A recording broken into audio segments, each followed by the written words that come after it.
भाजपा की वरिष्ठ नेता उमा भारती आज लखनऊ में हैं, हमारे साथ हैं और कल्याण सिंह जी पूर्व मुख्यमंत्री को देख कर के आई हैं। मैम, आप देख के आई हैं कल्याण सिंह जी को, सब लोग जानना चाहते हैं कैसे हैं वो और कैसी है उनकी सेहत। उनकी स्वास्थ्य में सुधार हो रहा है। बाकी तो बुलेटिन जो जारी होता है हॉस्पिटल की तरफ से उसमें मुझे नहीं बोलना चाहिए, मेरा अधिकार क्षेत्र नहीं है। मेरी तो मनोकामना है कि बहुत जल्दी वो ठीक हो जावे और फिर घर में फिर से लौट आवे। तो मैं दोबारा भी इस पर बैठ जाऊँ, वो दोबारा भी जब लखनऊ आएंगे तो मैं दोबारा भी उनके पास में चाय पीने के लिए आऊँगी उनके घर से। तो उनका बहुत पुराना मंदिर आंदोलन से लगातार जुड़े से 73 से, तब मैं 12 साल की थी, तो मैं अलीगढ़ में प्रवचन करने गई थी। तो उस समय पे वो मेरा प्रवचन सुनने आए, वो एमएलए थे और मैं बहुत छोटी थी। हम दोनों में अंतर तो बाप बेटी का है ना, तो इसलिए तब से ही मेरे प्रति उनके मन में अपार स्नेह और सम्मान रहा है, अपार स्नेह और सम्मान दोनों रहे हैं।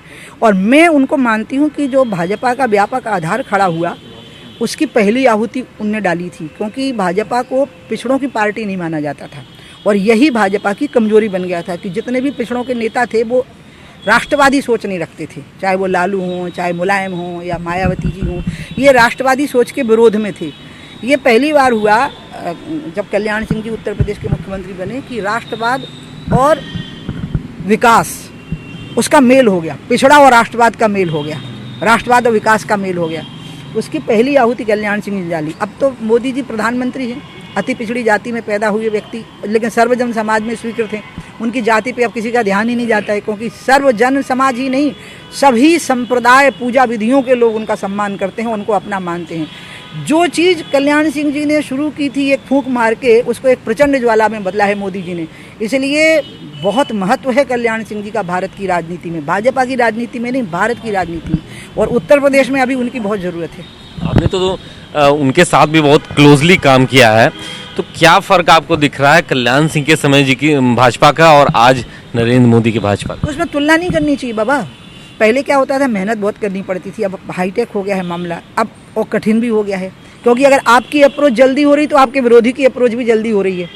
तो ऐसी स्थितियों में अपने अस्तित्व को बनाए रखना, लोगों को अपने साथ जोड़े रखना, अपनी लहर को जैसे मोदी जी ने चलाया, ये आज का समय है और इस धर्म को हम बहुत अच्छी तरह से समझ गए। मैं यही तो कह रही हूँ कि जब भारत और दुनिया हाईटेक हुई तो भाजपा ने उसको ठीक से समझा और हमने उसको इतने अच्छे से समझा कि जो बड़े अपने आप को बड़े मॉडर्न नहीं मान रहे, जो राहुल गांधी भाई तो जो मिसेस वाड्रा भाई कि हम बड़े स्मार्ट हैं, बड़े इंजीनियर हैं, ये धरे रह गए पूरे के पूरे, को घर में बैठे रहते, निकलते नहीं और कभी बटन नहीं दबाते थे, उन्हें कुछ पता रहता नहीं, कुछ भी बोल देते हैं और बोल के पछताते हैं फिर बाद में। यही तो आरोप है, इतनी हाईटेक हो गई, जासूसी कराने का आरोप लग रहा है। ये तो विकीलीक्स जैसा हो गया है, अभी तो पता ही नहीं है कि असलियत क्या है। ये तो ऐसा हो गया है जैसे कोई चीज़, आपको याद है विकीलीक्स के टाइम पे रोज एक काम हो, एक बात आती थी और 2 दिन तक हो ऐसे होता रहता, कुछ नहीं। जब इन सब बातों का कोई महत्व नहीं, महत्व है कि सड़कें बने, रोटी हो, रोजगार हो, लोग शांति के साथ जिएं और अपराधियों को डर लगे। अपराधी और आतंकी को जरूर डर लगना चाहिए इस देश से, 2 लोगों को, और ये बात अच्छी तरह से की मोदी ने और योगी ने। राहुल गांधी लगातार हमलावर हैं, कह रहे हैं कि मेरी जासूसी करा रही है सरकार, मेरे रिकॉर्ड में मेरे फोन को टैप कराया जा रहा है। उनकी जासूसी कौन करेगा और क्यों करेगा, उनमें ऐसा क्या है? उनसे हमें कोई प्रॉब्लम ही नहीं है, हम बताएं। उनसे तो कांग्रेस को ही प्रॉब्लम है। अगर उनकी जासूसी हो रही होगी थोड़ा चेक कर लें, कहीं ऐसा तो नहीं कि कांग्रेसी ही करवा रहे हैं उनसे, उनके नेता भाग रहे हैं पूरे उनको छोड़ छोड़ के। इसलिए मैं तो राहुल को कहूँगी थोड़ा रीचेक करो, अगर राहुल से किसी को कोई खतरा, हमें तो बिल्कुल नहीं है। कांग्रेस के सबसे बड़े नेता वो खतरा जता रहे हैं कि भाई पार्टी है ही कितनी, 2.5 वोट की पार्टी रह गई है, तो उसमें जितने बड़े नेता वो हो सकते उतने ही बड़े हैं वो हैं।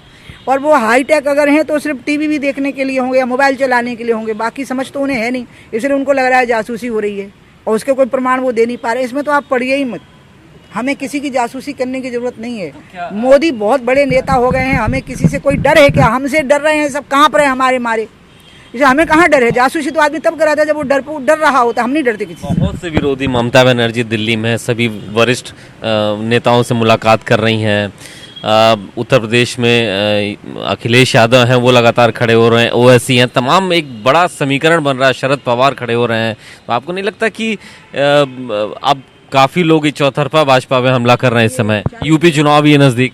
ये बेचारे ये भूल जाते हैं कि ये जब इकट्ठे होते थे तो उसमें भाजपा साथ होती थी और हम दम देते थे, आधार तो हम होते थे ना, प्लेटफॉर्म तो उनका है नहीं। वो बेचारी खुद ही चुनाव हार गई। आप लोग ये भूल रहे हो कि ममता बनर्जी बीजेपी के शुभेंदु अधिकारी से नंदीग्राम में चुनाव हार चुकी हैं। एक चुनाव जो खुद का चुनाव ना जीत पाई हो, मुख्यमंत्री पद की दावेदार, वो दूसरे को जिताने की औकात कहाँ रखती है। इसलिए इससे ये पता लग रहा है कि कितनी पुअर कंडीशन है इन पार्टियों की, कितनी बुरी हालत है इन पार्टियों की कि इन्हें कोई नहीं मिला तो डूबते को तिनके का सहारा, जो तिनका खुद ही डूब गया, अपने ही विधानसभा में डूब गया, उस तिनके को पकड़ रहे हैं। अच्छा, उत्तर प्रदेश में अब चुनाव है 6-7 महीने बाद, यूपी चुनाव को आप कैसे देख रही हैं? यहाँ पर एज ए मुख्यमंत्री योगी आदित्यनाथ को कैसे देख रही हैं? क्या इनके चेहरे पर ही भाजपा को चुनाव लड़ना चाहिए?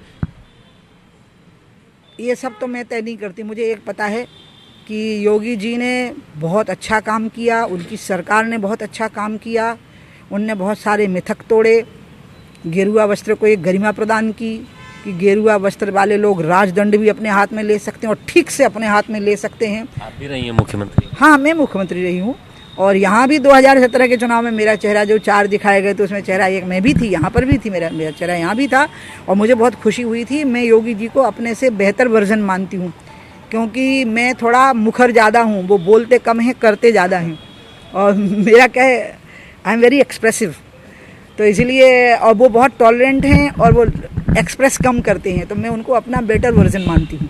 इसलिए मुझे बहुत खुशी हुई थी जब उनका नाम आया था, तो मैं भयानक खुश हुई थी। अगर आपको याद हो तो बहुत विजिबल भी हो रहा था मेरी खुशी, मतलब मेरे मन में ये नहीं था कि मेरा भी चेहरा था तो मैं मुख्यमंत्री क्यों नहीं हूँ, नहीं साहब, मेरा चेहरा उतरा हुआ नहीं था बल्कि चमकने लगा था खुशी से।